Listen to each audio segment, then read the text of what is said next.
ये देखिए, जब हम बाइक को दोनों तरफ से करते हैं तो ये मेरा पैर के केवल 4 उंगलियां इधर और 4 उंगलियां इधर। इसमें परेशानी होती है कि कहीं हाँ। जैसे ऑफ रोड है तो कहीं आपका अगर राइट साइड में अगर गड्ढा पड़ गया तो फिर ये पैर नहीं पहुंचता है नीचे और फिर गाड़ी गिरने का खतरा रहता है। इवन जो कंपनी वाले बंदे हैं, शोरूम वाले, वो खुद डराते हैं भाई कहीं टच नहीं करवाइएगा, नहीं तो हमारी रिस्पॉन्सिबिलिटी नहीं होगी। ये एक बहुत बड़ी प्रॉब्लम होती है कि इतने सारे फीचर्स जहां आप लेते हो कि भाई इसमें ये भी फीचर है, ये भी फीचर है, ये भी फीचर है, ये फीचर को काफ़ी सारा पैसा देके आप खरीदते हो, लेकिन ये फीचर जो है आपको बेनिफिट पहुंचाने के साथ साथ आपको कहीं न कहीं परेशान करते हैं।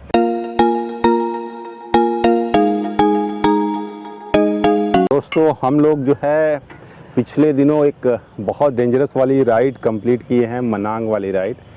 मनांग की जो राइड है, अगर गोरखपुर से देखा जाए, क्योंकि मोस्ट ऑफ इंडियंस के लिए जो एंट्री पॉइंट है वो गोरखपुर से ही है, तो और गोरखपुर से देखा जाए तो 400 किलोमीटर जो है वो जाना है और 400 किलोमीटर आना है, ऐसे है। लेकिन ये केवल 800 आप कैलकुलेट मत करिए, क्योंकि आप जैसे मान लीजिए कि जो हाईवे होता है, हाईवे में एक दिन में आप 800-900 किलोमीटर बहुत आसानी से बड़े आराम से चल सकते हैं। लेकिन यहाँ पे एक दिन में कितना कवर कर पाएंगे? मैक्सिमम 45 से 50 किलोमीटर। 45 से 50 मतलब बहुत ज्यादा एफर्ट लगाएंगे तो आप 100 के आसपास, 70-80 जा सकते हैं। रुक जाओ भाई, हमारा वीडियो कट जाएगा। यार वीडियो चल रहा है। अरे वीडियो हम लोग यूट्यूबर हैं यार। हाँ तो लोचा हो गया हम लोगों के साथ दोस्तों, लोचा हो ही जा रहा है, चाहे राइड पे जा रहे हैं चाहे कहीं भी जा रहे हैं, वीडियो कट हो रही है। खैर फिर से हम अभी रिकॉर्ड करते हैं। पीछे है। अगर हाईवे पे है, हाईवे चलना हो तो हम एक दिन में कम से कम 1000 kilometre, 800-900 kilometre up to 1000 kilometre का डिस्टेंस तय कर लेते हैं, आराम से कवर कर लेते हैं। लेकिन मनांग की राइड एक ऐसी राइड है जिसे लगभग सारे राइडर मानते हैं कि टफेस्ट राइड है उनके लाइफ की।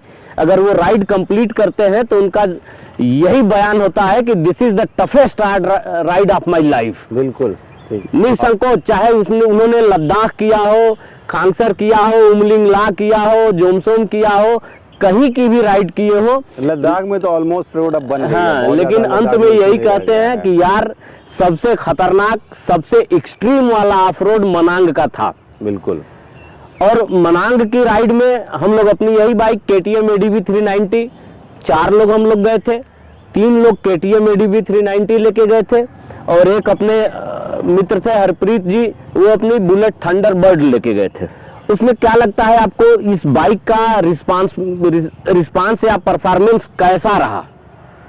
जैसे मतलब जब हम लोग जा रहे थे वहाँ पे, तो शुरू के हम लोग 100 किलोमीटर के आसपास तो अच्छा हाईवे मिला था। हाँ। तो वहाँ पे तो कोई दिक्कत नहीं हुई, बढ़िया चली। आप 70, 90, 100, 200, 110, 120 जो चलना चाहते हो कोई दिक्कत नहीं है। लेकिन जब एक बार आप नेपाल बॉर्डर में एंट्री कर लिए तो एक बार लगता है भाई आप दूसरे कंट्री में एंट्री कर लिए, क्योंकि वहाँ का जो रोड है, शुरू का जो यहाँ भैरवा से लेके नारायण घाट वाला, अरे वो तो बहुत ही खराब था।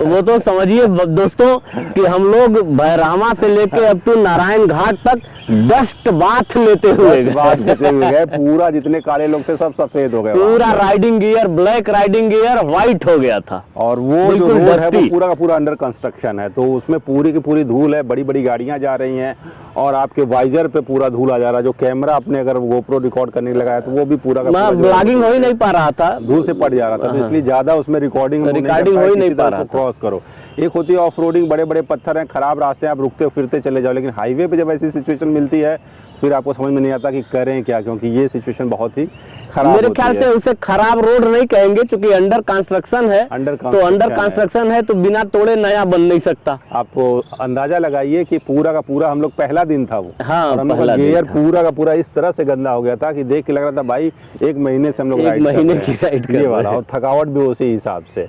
और उसके बाद वाला जो मतलब ऑफ रोडिंग था, जब आप मनांग जाते हो, उसके अलावा बेसी शहर के आगे जाते हो, तो वो डिफरेंट टाइप होता है, क्योंकि बड़े बड़े पत्थर हैं, शार्प टर्न है और कहीं बहुत इंक्लाइंड है, कहीं बहुत डिक्लाइंड है। तो वहाँ पे आपको रुक के है जो है वो 60 degree 70 degree incline decline 70 degree incline था, कहीं 60 डिग्री है, कहीं 70 डिग्री है, और ऊपर से खाई भी, ऊपर से खाई और ऊपर से उस इंक्लाइन पोजीशन पे लगभग हेयर पिन टर्निंग है। हेयर पिन टर्निंग बिल्कुल एकदम से आप चढ़िए और चढ़ के ही तुरंत टर्न है, एकदम सी टर्न। सी टर्न है।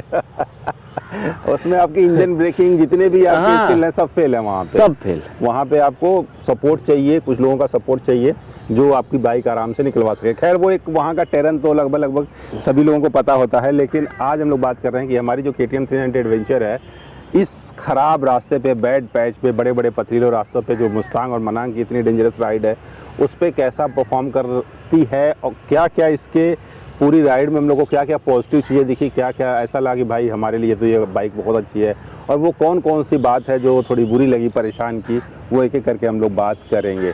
तो आपको हरेंद्र भाई क्या लगता है कि सबसे अच्छी चीज़ इस बाइक की क्या है? अगर 2-3 अच्छी चीज़ों की बात किया जाए, इतनी खराब रास्ते, हाईवे सब आपने कवर किया। बाइक का ट्रैक्शन कंट्रोल और बाइक का ऑफ रोड ABS, हाँ, ये दोनों लाजवाब लगा, जिसके कारण हम लोग खतरनाक से खतरनाक ऑफ रोड, चढ़ाई या ढलान दोनों को कर लिए। हाँ, कहीं कहीं ऐसी जगह थी जहां बाइक को पुश करना पड़ा चढ़ाते समय, वो किसी भी बाइक के साथ करना पड़ेगा। कंक्रीट है तो वो फिर वो हाँ, पीछे की लेकिन तो वो करेगी ही वो उसमें। मैं कहूं कि आफ्टर ऑल बहुत ही अच्छा रिस्पांस रहा बाइक का, कहीं कोई किसी प्रकार की दिक्कत नहीं आई। जबकि जब खराब रास्ते आते थे तो हाँ, traction control on traction control on हो जाता था तो कॉन्फिडेंस एक भीतर से आ जाता था, बिल्कुल वो ब्लिंक करने लगता था, बाइक सपोर्ट कर हाँ, रही और है। लगता था कि बाइक सपोर्ट कर रही है, कोई दिक्कत नहीं है। बिल्कुल। और इस हिसाब से बहुत ही अच्छा परफॉर्मेंस रहा, कहीं कोई दिक्कत नहीं आई। एवरेज भी ठीक रहा, हमारे ख्याल से उस ऑफ रोड पर भी 15 से 20 का एवरेज हम लोगों को मिला बड़े आराम से। 15 से 20 के आसपास। हाँ, 20 के आसपास का गाड़ी ने एवरेज दिया उस उतने खराब रास्तों पे। आप वीडियो नहीं देखे हैं तो एक बार मनांग वाला वीडियो देखिए आप हम लोगों का, कि रास्तों की कंडीशन क्या थी और उस रास्ते पे गाड़ी ने कैसा परफॉर्मेंस किया। बहुत शानदार, लाजवाब। हाइट को लेके आपका क्या कहना है? सीट हाइट एक्चुअल में देखिए, इस तरह के ऑफ रोड में कोई भी बाइक, आप ऐसी बाइक ले जिसपे आपका दोनों पैर आसानी से दोनों तरफ जमीन पे पहुंच जाए और पावर ले। श्याम जी का तो ठीक था, जैसे मेरा 5'11" या 6 फीट हाइट है, तो मुझे तो पूरा बहुत आराम से दोनों तरफ। श्याम जी का तो ठीक है दोनों तरफ, लेकिन मेरे साथ दिक्कत ये थी कि मेरा दोनों तरफ बस पैर पंजा टच करता है। मेरी हाइट 5 फीट 5 इंच है, तो उस हिसाब से बाइक की हाइट थोड़ी ज्यादा थी। लेकिन दिखाइए एक बार बैठ के, आप दिखाइए, देखा जाए एग्जैक्ट आइडिया लगेगा कि क्या है। ये देखिए, जब हम बाइक को दोनों तरफ से करते हैं तो ये मेरा पैर के केवल 4 उंगलियां इधर और 4 उंगलियां इधर। इसमें परेशानी होती है कि कहीं हाँ, जैसे ऑफ रोड है तो कहीं आपका अगर राइट साइड में अगर गड्ढा पड़ गया तो फिर ये पैर नहीं पहुंचता है नीचे और फिर गाड़ी गिरने का खतरा रहता है। तो अगर आपकी सीट हाइट 5 फीट 7-6 इंच से कम है तो नो डाउट ये बाइक आपको परेशान करेगी, सीट हाइट आपको परेशान करेगा। जो लोअर अभी वर्जन आया है, जो लोअर सीट हाइट वाला, वो अच्छा रहेगा आपके लिए। सीट अगर आपकी जो हाइट है वो 5'9", 5'10" के आसपास है या इससे ऊपर है तो फिर बढ़िया है। आपको कैसा लगा पूरा जो ये तो बहुत ही चौड़ाई और लंबाई क्या? ये बहुत ही कंफर्टेबल और बहुत ही बैक के लिए बहुत ही सपोर्टेबल, कहीं कोई बैक की दिक्कत नहीं आई। बाइक में अगर लगेज यहाँ पे बांध लेते हैं तो आपके पास इतना स्पेस हो टहल सकते हैं और पूरा चौड़ा भी है। तो वो सीट अगर हाइट की बात छोड़ दिया जाए, अगर आपकी लेंथ कम है तभी आपको परेशान करेगी, अदरवाइज ओवरऑल सीट गुड है, लंबा है, चौड़ा है, स्पेसियस है और जितना कुशन चाहिए खराब रास्तों के लिए उतना ही कुशन है, क्योंकि बहुत ज्यादा अगर वो कुशन हो जाएगा तो फिर आपको परेशानी होता। ग्राउंड क्लियरेंस, कहीं भी गाड़ी पत्थर से टकराई नहीं। ग्राउंड क्लियरेंस इसका अच्छा ग्राउंड क्लियरेंस 200 mm है। जो स्टॉक आता है, स्टॉक में यहाँ पे जो इंजन का आपका क्रैश गार्ड लगता है वो प्लास्टिक का है। लेकिन ये है कि इतने खराब रास्ते, बड़े बड़े पत्थरों के बीच में भी कहीं ऐसा नहीं हुआ कि ये बाइक का निचला वाला पार्ट जो है कहीं लड़ा हो, हल्का फुल्का तो वैसा था, लेकिन कहीं तेजी से वो ठोकर नहीं लगा। तो 200 mm is good ground clearance, कहीं खास दिक्कत नहीं है। लेकिन अगर ये है कि आप मेटल का बेस प्लेट लगवा लेंगे तो थोड़ा सा ज्यादा साइड में रहेंगे। लेकिन अगर ज्यादा आपको ऑफ रोडिंग करनी है तो मुझे लगता है कि थोड़ा सा ग्राउंड क्लियरेंस इस बाइक की कंपैरेटिवली कम लगी। अगर हाईवे और थोड़ा सा हो रहा होता तो मिक्स्ड अगर कर रहे हैं तो ठीक है, मिक्स्ड टेरेन में कर रहे हैं ठीक है, लेकिन फुल ऑफ रोडिंग अगर करना है तो 200 mm ग्राउंड क्लियरेंस थोड़ा सा मुझे कम लगा। लेकिन ओवरऑल इस राइड में बहुत ज्यादा ग्राउंड क्लियरेंस को लेकर हम लोग को शिकायत नहीं है। और सस्पेंशन सस्पेंशन का क्या कहना, सस्पेंशन ने तो सस्पेंशन। तबीयत खुश कर दिया भाई। सस्पेंशन तो लाजवाब रहा। हाँ, बिल्कुल। सस्पेंशन लाजवाब रहा, कहीं कोई दिक्कत नहीं, सस्पेंशन की दिक्कत आई। KTM 390 एडवेंचर के सस्पेंशन की बात किया जाए तो बहुत सारे मैंने रिव्यू देखा था जिसमें बोले थे कि सस्पेंशन इसका बहुत स्टीफर साइड है, लेकिन भाई आपको करना क्या है इससे उस पर डिपेंड करता है। आपको केवल हाईवे तो वो करना नहीं है, आपको ख़राब रास्तों पे जाना है, बड़े बड़े गड्ढे अचानक आ जा रहे हैं, बड़े बड़े जो है वो पैचेज आ जा रहे हैं, पत्थर आ जा रहे हैं, तो उसमें अगर बहुत सॉफ्ट सस्पेंशन होगा तो वो लगातार टकराएगा और उससे क्या होगा, आपका सस्पेंशन लीक करेगा, डैमेज होगा, प्रॉब्लम में फंस सकते हैं। तो उसके लिए थोड़ा सा स्टीफर साइड चाहिए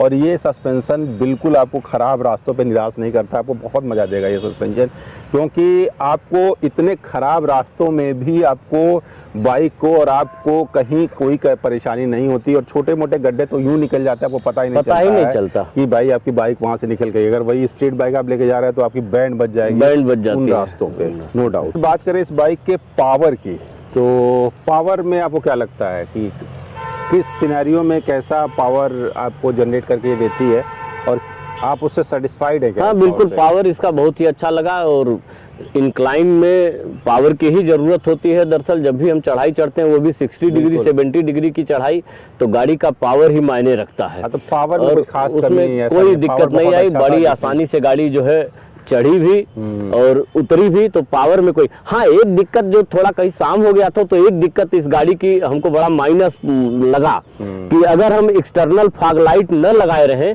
तो इस गाड़ी के लाइट के भरोसे रात में हम राइड नहीं कर सकते ऑफ रोड पे। और ऊपर से अगर आपने ये लगा लिया है, हाँ, ये केज अगर लगा लिया है, ये तो लाइट को बहुत खराब हाँ, कर देती ये है। तो देखिए, ये इसे मैं कहूंगा कि मेरी बेवकूफ़ी, इसको ये बिल्कुल आप मत लगवाइएगा अपनी बाइक में, क्योंकि इसका शैडो बनने लगता है। एक तो लाइट इसकी कमजोर है, इस KTM बाइक की, नो डाउट बहुत अच्छी लाइट नहीं है, लाइट थोड़ा इसका कमजोर है बिल्कुल। और ऊपर से ये लगवा लेने से आगे छाया बनने लगता है इसका, जिसके कारण लाइट और कम हो जाती है, विजिबिलिटी प्रभावित होती है। विजिबिलिटी बहुत प्रभावित हो अच्छी जाती है। क्वालिटी का आप ऑक्सिलरी लाइट तो लगवाइए। KTM से मैं रिक्वेस्ट करूंगा कि अगर इसकी हेडलाइट को और थोड़ा अच्छा कर दें, बिल्कुल, तो ये गाड़ी बहुत ही अच्छी हो जाएगी। तो इतना कर दे कि भाई ऑक्स लाइट लगाने की जरूरत ना ऑक्स लाइट लगाने की जरूरत न पड़े, लगाना ही पड़ेगा KTM से अगर आप राइड कर रहे हो। अब वैसे इस राइड में हम लोग बहुत नाइट में तो ड्राइव नहीं किए, नाइट में राइड नहीं किए, लेकिन जब भी थोड़ा बहुत किए तो वहाँ पे थोड़ी लाइट की कमी लगी। और श्याम जी, दूसरी में एक कमी, मैं जरा कमी की अब चर्चा कर रहा हूँ,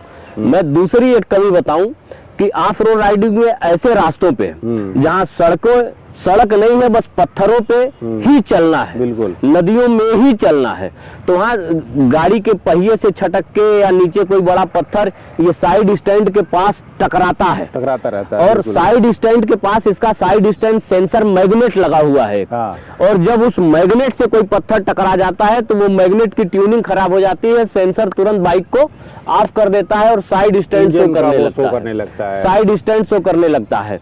ऐसे में मेरी बात आप ध्यान से सुनिएगा कि हो सकता है ये प्रॉब्लम आपके साथ ना आई हो और अचानक आवे तो आप परेशान हो जाएंगे। मैं चूंकि इस प्रॉब्लम को अपनी पहली राइड, दूसरी राइड और ये मनांग राइड, तीनों राइड से मैं इस प्रॉब्लम को झेल रहा हूँ और अभी कंपनी के पास इस प्रॉब्लम के लिए मैं बाइक ले भी जाने वाला हूँ। मैंने सोचा था कि पहले इसका रिव्यू कर लूँ फिर कंपनी को ले जाऊंगा और अभी कंपनी के आगे उच्च अधिकारियों को भी मैं मेल करने वाला हूँ। दरअसल होता क्या है, जब भी साइड स्टैंड के पास जो मैग्नेट, सेंसर का मैग्नेट लगा है, वहां से कोई पत्थर टकराता है तो वो डिसलोकेट हो जाता है और उसके बाद तुरंत सेंसर जो है साइड स्टैंड शो करने लगता है और गाड़ी बंद हो जाती है।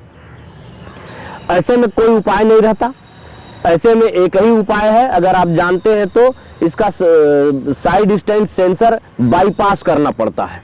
पहली राइड मैं जोमसोम लेके गया था और वहाँ ये प्रॉब्लम पहली बार आई थी, मुझे जानकारी नहीं थी और जानकारी न होने के नाते मुझे बाइक 10,000 रुपए दे के पिकअप पे लाद के पोखरा लाना पड़ा था और पोखरा में भी KTM के शोरूम में भी जो मैकेनिक था उसे नहीं जानकारी थी कि ये कैसे ठीक होगा। वही मैं 2-3 बात करना चाह रहा था, जैसे इलेक्ट्रॉनिक्स हैं, इनके फीचर्स जो हैं, जैसे ट्रैक्शन कंट्रोल है, राइड बाय वायर है, स्लीपर क्लच है, ये सब जो फीचर्स हैं आपको बहुत बेनिफिट तो पहुंचाते हैं, लेकिन यही फीचर आपको परेशान भी करते हैं। जितने ज्यादा लोडेड रहेगी उतने ज्यादा उसमें प्रॉब्लम होने की पॉसिबिलिटी है। अब कुछ भी इशू होगा तो इतने सारे फीचर्स के साथ कुछ ना कुछ लगा रहता है। और दूसरी बात क्या है कि इस बाइक का मेंटेनेंस हर जगह नहीं हो पाएगा। कुछ जानते नहीं। हाँ, ये बिल्कुल। स्ट्रीट मैकेनिक जो होते हैं ना, जो मल्टी बाइक रिपेयर करते हैं, वो बुलेट का तो बहुत अच्छे से कर हाँ देंगे। बुलेट का कर देंगे, इसको छूना नहीं चाहते इसको छूना नहीं सब, चाहते। बस ऐसे देख लेंगे, देख के कहेंगे ओ सर जी ये तो कंपनी में ही होगा। इवन जो कंपनी वाले बंदे हैं, शोरूम वाले, वो खुद वो- डराते हैं वो- भाई कहीं टच नहीं हाँ। करवाइएगा, नहीं तो हमारी रिस्पॉन्सिबिलिटी हाँ, नहीं नहीं होगी। ये एक बहुत बड़ी प्रॉब्लम होती है कि इतने सारे फीचर्स जहां आप लेते हो कि भाई इसमें ये भी फीचर है, ये भी फीचर है, ये भी फीचर है, ये फीचर को काफ़ी सारा पैसा देके आप खरीदते हो, लेकिन ये फीचर जो है आपको बेनिफिट पहुंचाने के साथ साथ आपको कहीं न कहीं परेशान करते हैं।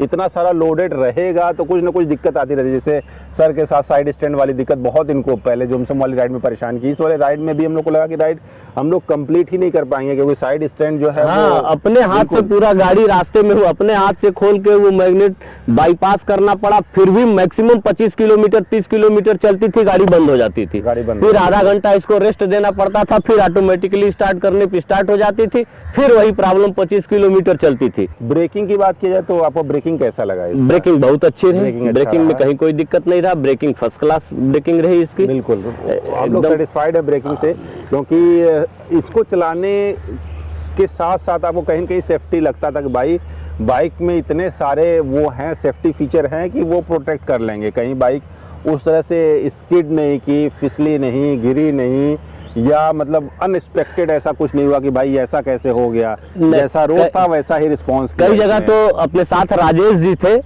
बहुत बुरी तरह बाइक फिसली, बहुत बुरी तरह 2-3 बार फिसली, लेकिन बाइक गिरी नहीं, बाइक गिरी नहीं, बाइक कंट्रोल हो गई और निकल गई, ये बड़ी खासियत इसकी। पर एलॉय व्हील की बात किया जाए, बहुत सारा एलॉय व्हील को लेके लोग मतलब कंफ्यूजन रहते हैं कि हाँ। ऑफ रोडिंग में KTM 390 एडवेंचर का एलॉय व्हील अच्छा परफॉर्म करता है कि नहीं, तो आपको क्या लगता है? बहुत अच्छा किया, कहीं कोई दिक्कत कोई नहीं दिक्कत नहीं है, है। अब इतने इससे खराब ज्यादा पैचेस एक्सट्रीम, में, इससे बिल्कुल। ज्यादा एक्सट्रीम ऑफ रोड क्या मिलना है? इससे खराब रास्ते क्या मिल रहे नहीं हैं, उन मिलेंगे। सभी रास्तों पे बहुत अच्छे से हैंडल किया इसने। हाँ, कहीं कोई कोई दिक्कत एलॉय नहीं को है, लेके दिक्कत एलॉय नहीं को आई। लेके तो कोई अगर दिक्कत आप ऑफ रोड और ऑन रोड दोनों में इंटरेस्ट रखते हो तो मुझे लगता है कि ये वाले एलॉय व्हील के साथ जा सकते हो। अभी जैसे KTM 390 एडवेंचर का इंटरनेशनल वर्जन जो है इंडियन मार्केट में आ गया, जिसमें स्पोक व्हील के साथ वो आ रहा है।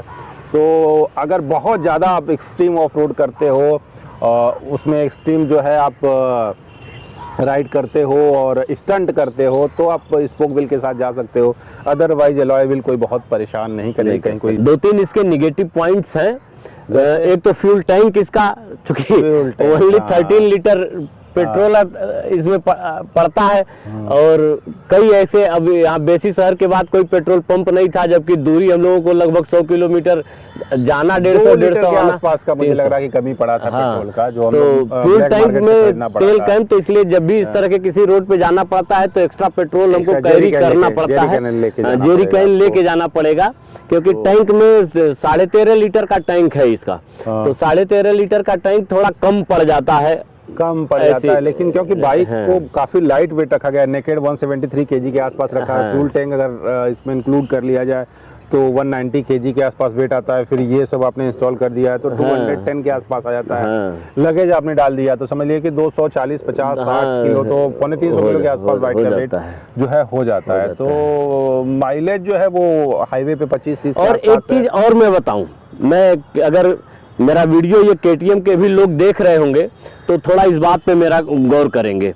इसका ये जो वाइजर है, क्या कहते हैं इसको, वाइपर, वाइजर, हाँ। ये जो वाइजर है, ये जब भी स्पीड 100 के ऊपर होती है तो ये वाइब्रेट करता है, और इसका वाइब्रेशन जो है इरिटेट करता है चलाने में, करता है, बहुत बिल्कुल। तेज करकराहट, किरकिराहट की आवाज आती यहाँ है। से कुछ ना कुछ आवाज हाँ, आती कुछ रहती न है, कुछ खराब। आवाज आती रहती है, खड़खड़ खड़खड़, किर किर, या फिर सीटी क्योंकि बजने, यहाँ पे इतना सारा हाँ, इलेक्ट्रॉनिक से डर भी सीटी लगता है बजने कि जैसी दिक्कत आवाज नहीं आती है, जो राइडिंग में बड़ा इरिटेट करता है। बिल्कुल, बिल्कुल। तो एक तो इस पे ये एक कमी है, क्योंकि ये दिमाग को तुरंत जो है डाइवर्ट करता है, इरिटेशन होता है। तो थोड़ा इस पर भी ध्यान देने की जरूरत है कंपनी को, कि इसको कम से कम कैसे किया नहीं, जा इसमें सके। ये परेशानी ये भी है कि जैसे ये जो है आपको विंड से ज्यादा प्रोटेक्ट नहीं कर पाता। हाँ, ये ये, आपके इंस्ट्रूमेंट कंसोल को हाँ। प्रोटेक्ट कर लेता है, यहाँ के पूरे हाँ। सिस्टम को प्रोटेक्ट कर लेता है।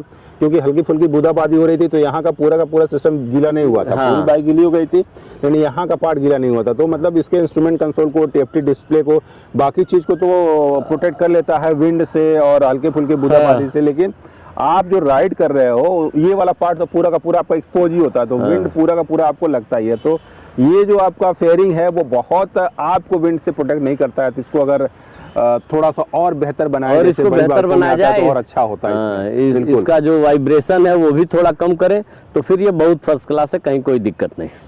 अब अगर मतलब समराइज किया जाए अगर, तो इसकी क्या आपको मतलब कि कुछ 4-5 जो निगेटिव बातें आपको लगती हैं, क्या क्या आपको लगती हैं कि ये बातें जो है थोड़ी सी परेशान की पूरे के पूरे राइड में? एक तो थोड़ा सा ग्राउंड क्लियरेंस थोड़ा सा और होना ग्राउंड चाहिए। क्लियरेंस जो 200 mm और- है 230 के आसपास हाँ। होता तो बहुत बढ़िया हाँ, होता। और इसकी हेडलाइट थोड़ी और अच्छी हेडलाइट को थोड़ा इम्प्रूव सा होनी इम्प्रूव करना चाहिए, थी। या तो आप कंपनी से अगर ऐसी हेडलाइट इम्प्रूव आ जाए। हाँ। लेकिन अभी जो जितने मॉडल आए हैं वैसे के वैसे सेम हेडलाइट रखा है।